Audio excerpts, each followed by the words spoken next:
Delhi cantt से आम आदमी पार्टी के जीते प्रत्याशी वीरेंद्र कादियान हमारे साथ हैं। आप तो जीत गए लेकिन पार्टी हार गई, क्या ऐसी कमी रह गई? इसके लिए समीक्षा की जाएगी। अरविंद केजरीवाल जी जो हमारे माननीय मुख्यमंत्री और सर्वोच्च नेता हैं, इस पर मीटिंग बुला के और इस पर करेंगे चर्चा कि किस कारण से आ रहे हैं, किस कारण से वो आ। लेकिन खुद अरविंद केजरीवाल अपनी सीट हार गए हैं। कारण हो सकते हैं, इस पर चर्चा होगी, इस पर विचार विमर्श किया जाएगा तो लेंगे निर्णय। लेकिन आपको क्या लगता है कि वो ऐसे क्या एंटी इनकम्बेंसी एक बड़ा मुद्दा रही, या आप अपनी बात जो है वो लोगों तक नहीं पहुंचा पाए, कनेक्ट नहीं कर पाए? क्योंकि आपके जितने भी मंत्री थे, चाहे सौरभ भारद्वाज की बात कर ले, चाहे आप मनीष सिसोदिया की बात कर ले, चाहे अरविंद केजरीवाल की बात करें, सारे के सारे बड़े नेता जो हैं वो उनका किला ध्वस्त हो गया।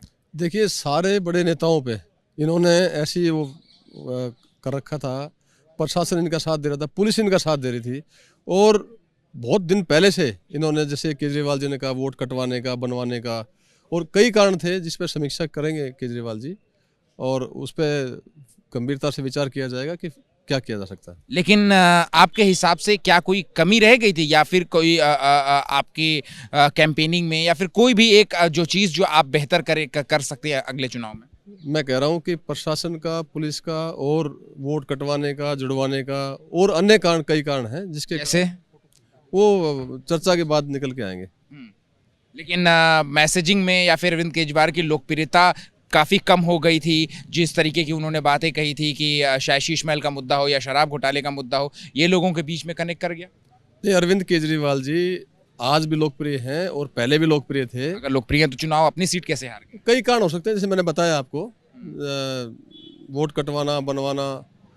आपने देखा होगा, दिन दहाड़े पैसे बांटे जा रहे हैं, साड़ियाँ बांटी जा रहे हैं, जूते बांटे जा रहे हैं, क्या क्या सामान बांटा जा रहा है, प्रशासन कुछ कह नहीं रहा है, और पुलिस का सहयोग होना। नहीं तो ऐसे में आप समझो, अगर और कोई ऐसा काम करे तो उस पर। एक आखिरी सवाल है कि हार का ठीकरा अगर किसी एक चीज़ पर पॉइंट आउट करना हुआ तो किसके सर पे? जैसे जीत का सेहरा अगर बीजेपी के लिए प्रवेश वर्मा के सर पे बन रहा है, तो फिर आम आदमी पार्टी के लिए हार का ठीकरा किसके सर पे फोड़ा जाए? देखिए, लोगों का निर्णय है, लोगों का जो मत है उसको माना जाएगा, और लोगों की जो राय रही है, उन्होंने जो सोचा, उसका सम्मान किया जाएगा।